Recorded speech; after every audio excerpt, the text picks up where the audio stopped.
You are Locked On MLB Crossover, part of the Locked On Podcast Network.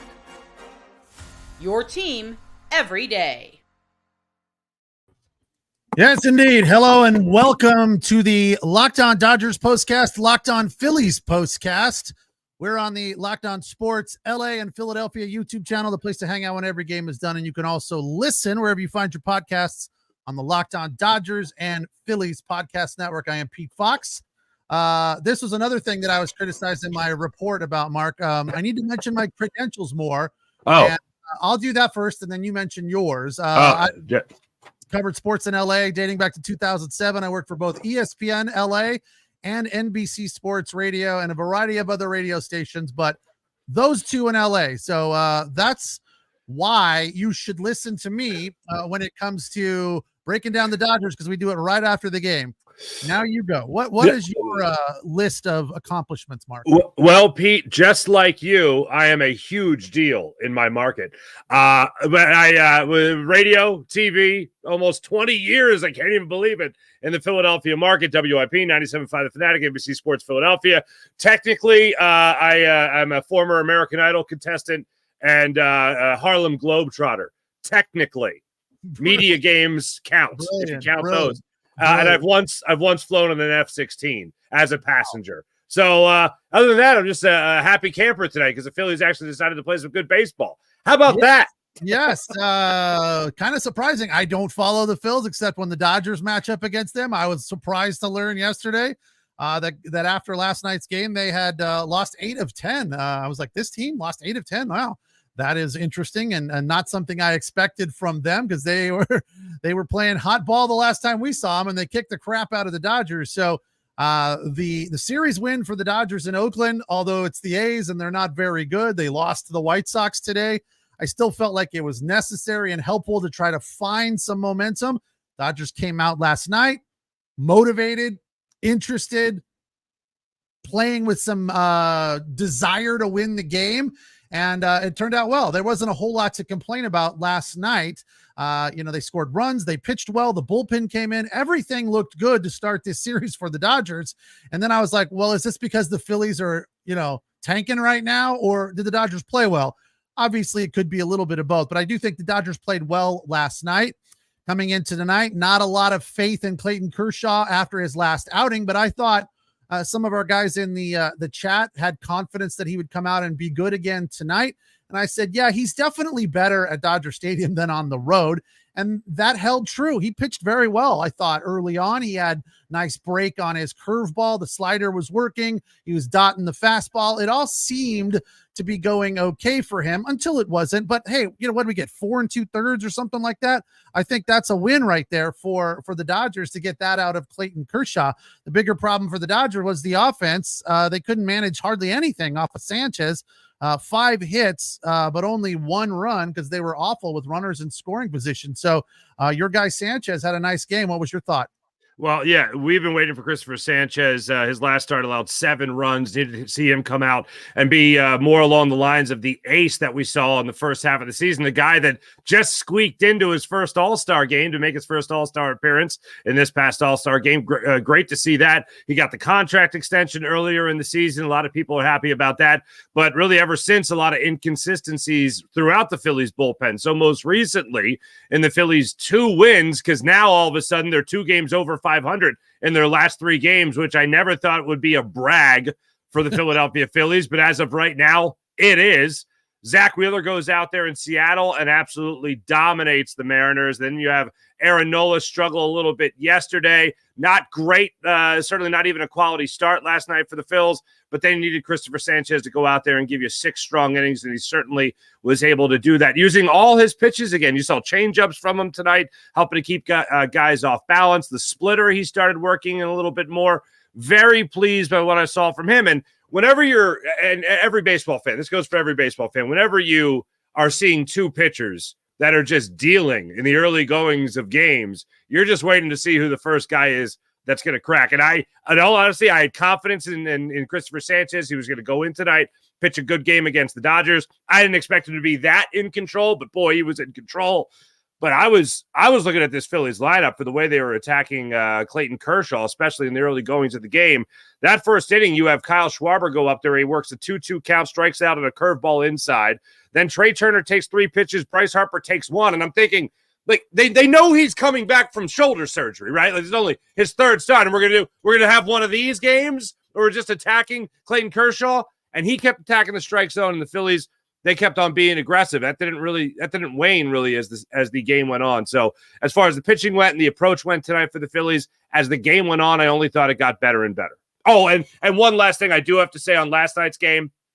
Far be it from me to say anything nice about LA and the Dodgers and all that stuff, but Dodgers fans, I shouted you out last night on my postcast. That was class act all the way for Freddie Freeman, and prayers up to Freddie Freeman's family, obviously, for what they've had to go through recently, and a full recovery for Max. Prayers up for that. Yeah, that definitely got me choked up. And I'm not I'm not going to sit here and say I don't get choked up all the time, whether it's real sporting event or movies about sporting events. I always get choked up, but that one got me pretty quick when Freddie took off his helmet and, it looked like he was about ready to lose it. He said he looked over at his dad and his dad was about ready to lose it. And, we were all like, whoa, this is really cool, but not the greatest way to get fired up to start a game, But tonight he came out and doubled right away in the first inning.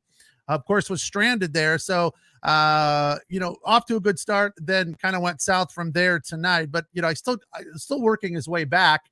And I think it's been good, yesterday and today. So far, so good. The thing that last night worked well for them was they held Schwarber down. They held Trey Turner down. They held Bryce Harper down. They held Baum down. He singled in the 8th or the 9th. But that would not be the case tonight. 14 hits for the Phils. And I heard something like that. It's the first time they had that many hits in a long time. 13 games, something like that. So, yeah, they definitely got the bats going. And even when the Dodgers threatened a little bit in the 8th or the 9th, rather. No, it was the 8th. When was that home run from Teo? 8th or 9th? 8th inning led off against Hoffman, yeah. Yeah, they made it a 2-run ball game. And then the Dodgers decided for some reason to not go get Honeywell. And a lot of the comments before we even started, Mark, were what the hell, fire Dave Roberts. What the hell was that all about? You let Joe Kelly go a third of an inning, and then you don't go get Honeywell after 3 2/3. I mean, he was clearly gassed. He has not pitched that many innings for the Dodgers. It just kind of seemed like they were phoning it in at that point. It's like, we don't want to burn up the bullpen. This one's lost. So let's let Honeywell get some work in. One theory from Craig was maybe they're going to send him down and they, swan song, a nice farewell, that type of thing. But with Brusdar pulling the hammy on his first return after 8 pitches, I think they're going to have to make another decision because he's not coming back anytime soon from that. Mm-hmm. Yeah, I was shocked at the miscommunication, it seemed like, between Roberts and Honeywell in the bullpen as to when they wanted him to come into the game. They finally got him in the game, I guess. But yeah, when I looked at it in the 8th inning, the 9th inning, I was shocked that they still had him out there. And I have no rooting interest, obviously, either way. I just thought that was a lot of work for one guy to go out there and pick up the pieces. Right. And the Phillies, throughout the night, Kyle Schwarber had put together really good at-bats. Edmundo Sosa has been clutch for this Phillies team really all season long.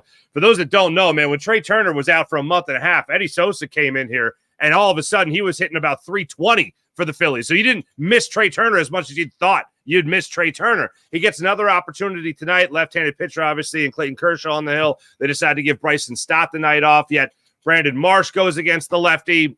It is what it is.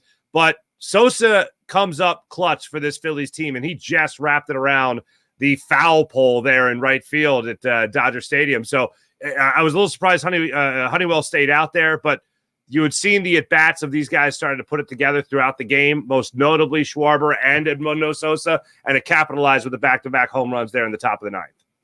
Yeah, as BC put it, a complete waste of a turtleneck tonight. The fact was he's pitched well, so I don't know. Maybe they wanted to stretch him to see if they can, start him or something. I don't know what that was. Just a bizarre decision across the board. It really just seemed like, whatever. This one's gone. Let him go, and hopefully we can make something happen. But to give up back-to-back home runs in the 9th inning, That was a kick, right? Swift kick to the you-know-what. Dodgers fall. This series is now even. Phillies win at 6-2 and improve to 67-46, which I heard tonight is the best record in baseball after losing 8 of 10 or whatever they've done lately. That's pretty remarkable. So, kudos to them for keeping their head above water to the best record in baseball. So it's still going well. And, the Dodger fans are feeling pretty down, feeling pretty negative after this loss for a variety of reasons. One of them, the Padres won tonight and are now 4 games back. So we got comments early that the Dodgers would lose a series to the Diamondbacks, to the Padres, to the Phils, to the Pirates, and to the Reds. I don't know that would all necessarily hold up, but interesting thoughts if the season ended today. Mark, the good news is the season does not end today. There's still about 50 more to go. We're going to hit the first break, and when we come back, I'm going to tell you what would have helped the Dodgers in this game. I'm going to tell you what would have made a difference. Now, not necessarily that they win, but it would have helped. It was a head-scratching move that a lot of people in the chat have pointed out, and I'm going to mention that right after the break. He is Mark Farzetta in Philadelphia. I am Pete Fox here in Los Angeles, breaking down Dodgers Phils. Phils win it 6-2.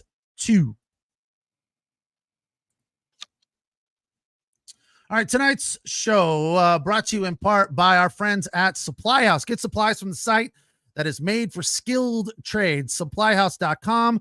Supplyhouse.com is the reliable way to order plumbing, HVAC, and electrical supplies online. Their easy-to-use website is packed with helpful resources for the latest product info to help you get the job done right. A lot of times, you go to find a part, especially if you're a DIYer.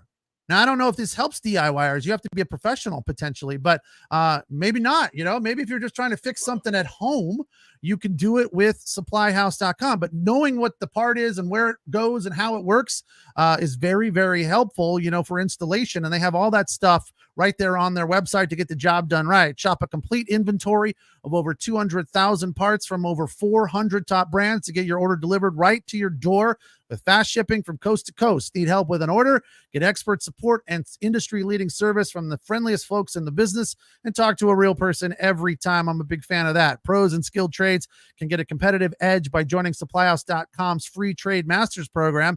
Every trade master gets access to a dedicated phone line, free shipping, and discounts on every order. Join the thousands of trade pros already benefiting from their free membership at supplyhouse.com/TM. Order plumbing, HVAC, and electric supplies from anywhere with just a few clicks at supplyhouse.com. All right. Dodgers fall, Phils win to try to get back on track after going through a pretty ugly funk for the last 10 games. 6-2 the final. By the way, tonight's episode of the Locked On Dodgers, Locked On Phillies postcast crossover is brought to you by FanDuel. Make every moment more as the playoffs wind down. The sports stop sporting the way you like them. Well, head over to FanDuel. They're hooking you up all summer long, all customers long with a booster or bonus daily. That's right. There's something for everyone every day, all summer long. FanDuel.com to get started. Here's the thing that would have helped the Dodgers. A guy like Gavin Lux, who is red hot right now. I don't care if it's lefty-lefty. They don't pull Shohei when it's lefty-lefty. Gavin Lux is red hot. Let him go up there and try to get some base hits.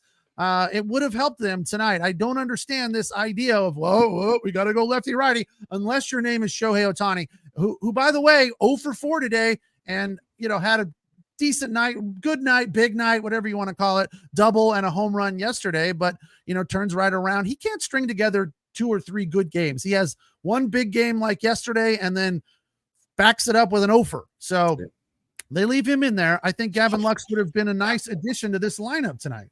Not to pour salt in the open wound, but that was acknowledged on the Phillies broadcast as well. When he got the pinch hit appearance there later in the ballgame, I think it was the last out of the game, as a matter of fact, when he got that appearance, it was noted that he's hitting something like 350 over the last week, and over the last 2 weeks, like 380, something like that for the Dodgers. So the Phillies felt like they caught a little bit of a break, at least, in not having him in the lineup throughout tonight's game. But yeah, it certainly seemed like when those numbers were brought to my attention later in the game, Like, okay, maybe they got a little bit of a break. We have similar I think every team that's in contention has similar guys that are on the bench that we're wondering why they're not getting more reps. I mentioned Brandon Marsh usually does not get the start against left-handed pitching, but with Austin Hayes being acquired by from the Orioles at the trade deadline, the Phillies seem really intent on getting Austin Hayes at bats against righties and lefties. And with that, they want less of Johan Rojas in center field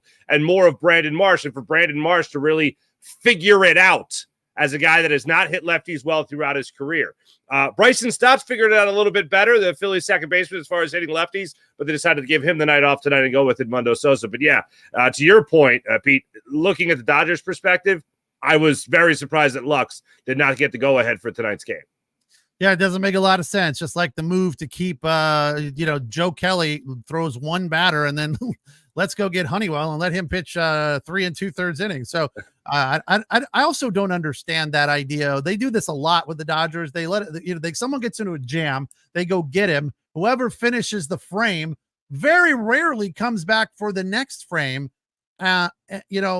Most of the time. And that, like, you look at that particular situation, Joe Kelly looks good. Why not leave him out there and see what happens? You can still go get him, as long as, what's the rule now? You got to face 3 hitters or something. So, unless it's the end of a frame, I don't understand it. Sometimes the moves made by the pitchers, by the manager for the pitcher, back and forth, in and out based on analytics, to me, it's head scratching. And right now it's just frustrating.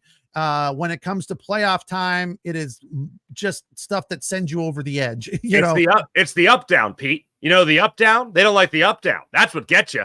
It's no longer I think we're now through the period of pitch counts. Like, don't get me wrong, pitch counts still matter.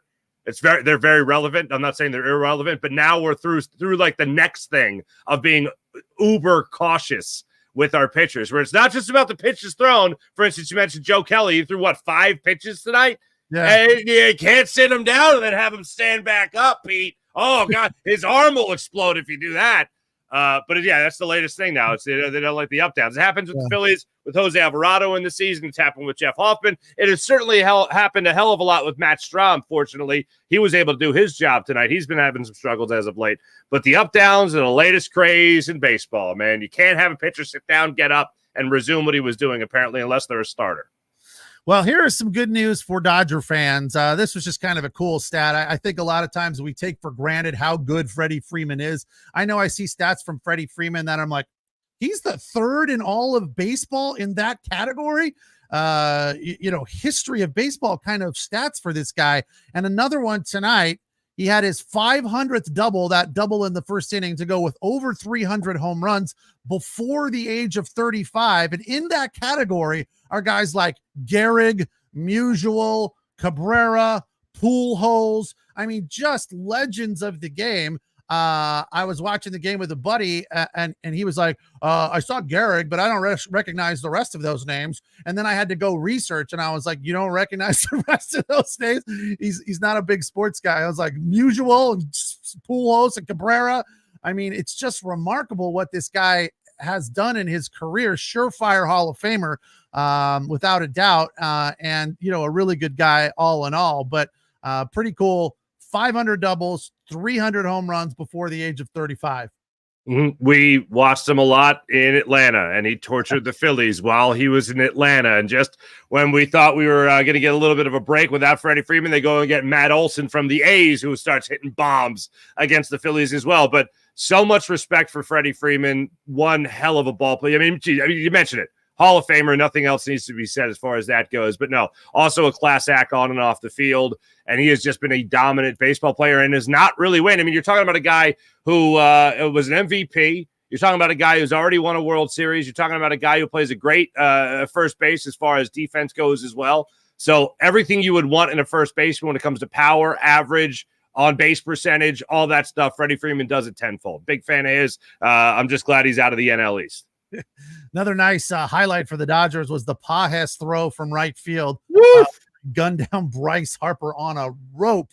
Jessica Mendoza pointed out that you don't see that all that often for 2 reasons. The right fielder doesn't have that kind of gun, and the runner doesn't challenge right fielders usually because they're playing it too safe. We talked about it last time you and I did a show with regard to the Dodgers third base coach. Dino Ebel at times is a little timid over there and, doesn't send guys in that kind of a situation. So it was cool that the Phillies guy did go and send Harper. Maybe Harper went on his own, but it was a heck of a throw from Andy Pajas to throw him out there. I wouldn't be surprised if Harper just went on his own, and it was pretty interesting. Harper thought he beat it. I'm sure you saw the same thing where he's shaking his head like, no, review it. Phillies, they back him up. They say, yeah, let's review it. They review it. And I don't know if it was just inconclusive or what. Looked like maybe he got him on the tag there. Maybe he didn't, whatever. Too close to reverse. Yeah, exactly.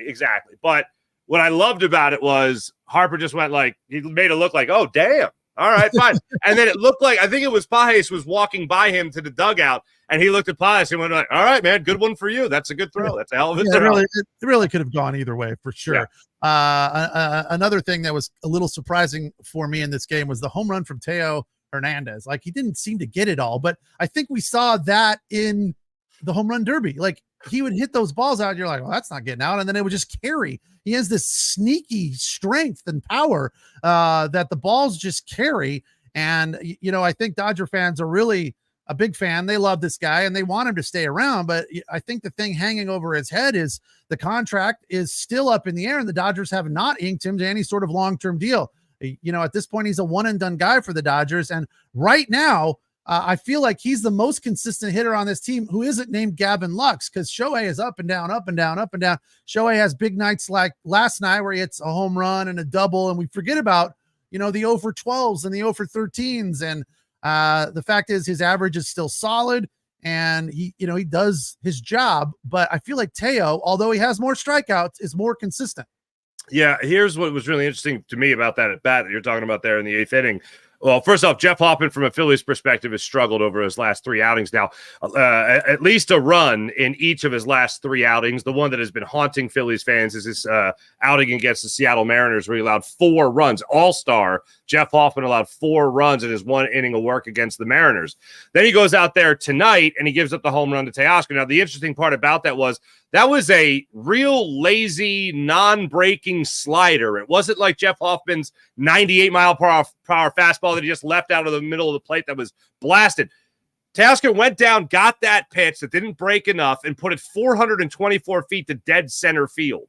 And you're right. As far as the ball carrying, I thought Brandon Marshall was going to have a play at the wall, at least keep it interesting. That ball was up on the netting right there at Chavez Ravine. I couldn't believe how far that ball traveled, especially that it was a low-velocity slider from Jeff Hoffman on that particular pitch. I think it was the second pitch of that at bat. But, yeah, that just kept carrying. And then I also made sure that I double-checked. I was like, yeah, that was the leadoff hitter, so nobody was on base. The game stays in the Phillies' favor in that regard. All right, last break. I have another fantastic tease here. Get ready. I'm going to tell you after the break, Mark, where this game went south for the Dodgers. Fantastic. I've zeroed it in on one very specific moment, and I will tell you what that is after the break. Worked out bad for us, good for you. A 6-2 win for the Phils. He's Mark Farzetta in Philly. I'm Pete Fox here in LA. It's the Locked On Dodgers Phillies postcast crossover on the Locked On Sports LA and Philly YouTube channel. You can also listen to us on the Locked On Dodgers and Phillies podcast feed. Now I want to tell you about the great people of FanDuel. I love sports. You love sports. We all love sports. Sports are a great time, but this time of year, a lot of times, without the big games going on overseas, sports aren't sporting like they used to. You know what I'm saying? But this summer, FanDuel is hooking up all customers. Now listen to what I'm saying here. All customers, not all new customers or all current customers, all customers with a boost or a bonus daily. That's right. There's something for everyone every day, all summer long. You can get in on the action when you're talking about World Series contenders for your LA Dodgers. They're going off right now on FanDuel at plus 320. Philly's going off right now plus 500. New York Yankees plus 500 as well. Looking around the MVP race, Shohei Ohtani at minus 1,300 right now. Kendall Marte right there of the Diamondbacks are going off plus 650. Bryce Harper plus 4,000. What? That'll be climbing after tonight, I'm sure. And how about the Cy Young Award for the Phillies fans out there? Let's not forget about our man Zach Wheeler coming off a great performance against the Seattle Mariners. Right now, Chris Sale still has the lead at plus 110 for the Cy Young voting, and Zach Wheeler at plus 220 in the National League. Tyler Glass now at plus 7,000 for you Dodgers fans in LA. But that's what it's looking like right now on FanDuel. So head over to FanDuel.com. Start making the most out of your summer at FanDuel.com. FanDuel, official sports betting partner of Major League Baseball. All right. Speaking of FanDuel, last night, I think BC or somebody in the comments asked what the over-under for Clayton Kershaw's runs were, and I said it's going to be right around 4. I think it went off at 4.5. So if you went under on that, easy win tonight because he didn't allow a run. No, he did 1 run. Yeah, one run. Yeah, a good outing for him, which is nice to see. We now are worried about what's up with Brusdar Graterol's hamstring. And that, to me, is the turning point of this game because that guy started crying and you could tell he was in pain. And everyone was like, oh, damn, this guy's been working for 6 months to get back into the rotation, get back on the mound. Comes out, throws 8 pitches and pulls his hamstring. And everyone was like, oh, as if it was, the Cy Young Award winner. He's a good pitcher and he can bring heat. I get it, and it sucks that the emotional part of this story is what's hanging over his head. But I think the Dodger team was like, ooh, they just lost their entire motivation. The game just went south for them right after that. Now, to their credit, they kind of got it back. They got a little bit of energy. But Honeywell came in, was just like, like fart in church kind of a thing, it was just like there was like, oh no, they couldn't get past the fact that Brusdar Graterol just went through that. Yeah, and, it was a rough spot. It was certain, yeah.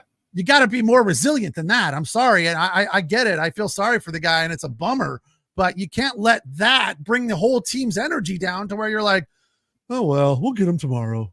I feel the Dodgers to me have these moments where they just lose motivation and focus and energy and grit and determination. They're just kind of like going through the motions. Usually it starts at the beginning of the game and will continue throughout. Tonight they started off well. It feels like when they play the Phils, they know that there's a little bit more on the line here because the Phils are a contender. They get up for it. Dave Roberts talked about it in the pregame that Shohei Ohtani seems to have a different approach, a different focus, a different attack at the plate. He's not quite as willy-nilly, he's a little bit more his we talked about it last time. Shohei's approach is very at times wide open, front side pulling out. He's not focused, he's not contained, and Dave Roberts was saying he feels like Shohei was just paying a little bit more attention and focusing and trying to be a better hitter during the series because he knows the Phils are a good team. Tonight we didn't see a lot of that. He was 0 for 4. But the thing is that the Dodgers' energy in this series looked to be pretty good until Brusdar Graterol pulled his hamstring, and everyone was just like, wah, wah, game over. I was just like, come on. It was a weird thing to go back to your turning point there, and I think you're dead on with it because that's when the tides of the game really did change. Phillies were up 1-0 going into that 6th inning. Harper fouled out to third. Bohm got the single, which, by the way, 24 straight games for Bohm getting on base. That's the longest active streak in baseball. Then Real Muto goes up 3-1 on Graterol.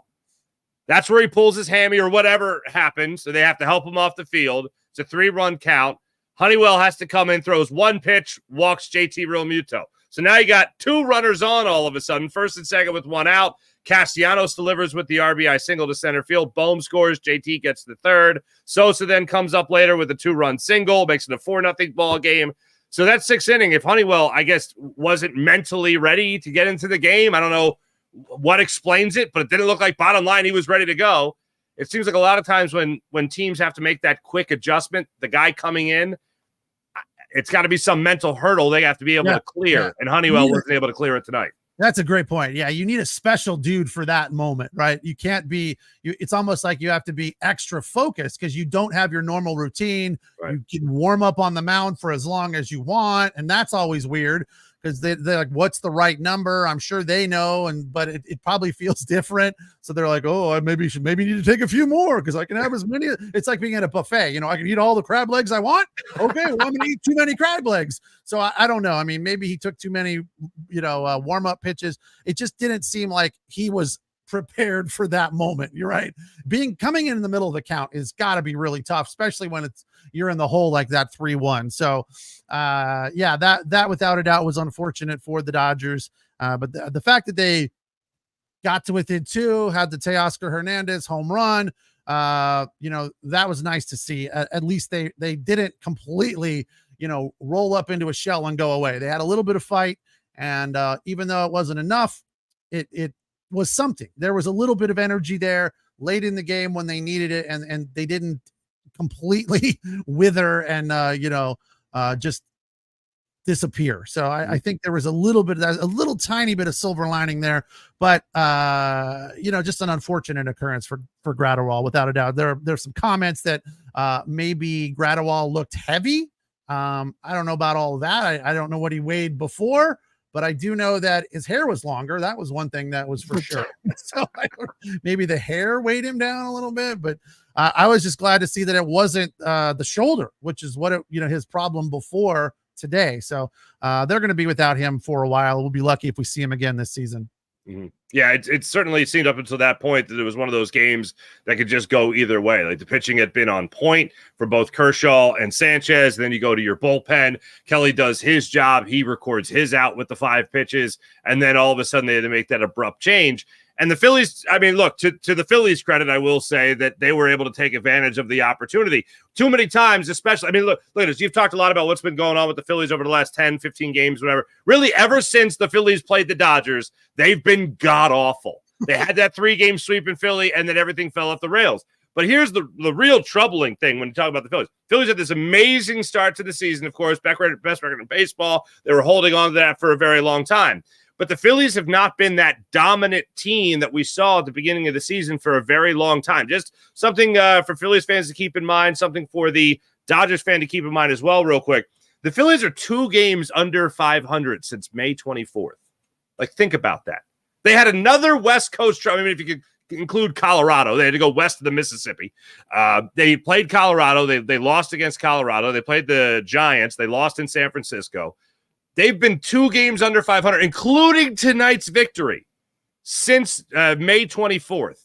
This is a long time the Phillies haven't been that dominant team. They have timed their struggles well. As they've struggled, many other teams have struggled. They get back to, I believe, 6.5 games over the Braves in the division right now, a 1.5 games up on the Dodgers at this point, going into tomorrow's game to wrap up this series in the National League. 1.5 games, I believe it is, up on the Dodgers right now. But they have pick their moments wisely. It seems like when they're struggling, everyone else has been struggling. But they had a miraculous catch by Brandon Marsh in Seattle. I don't know if you saw it.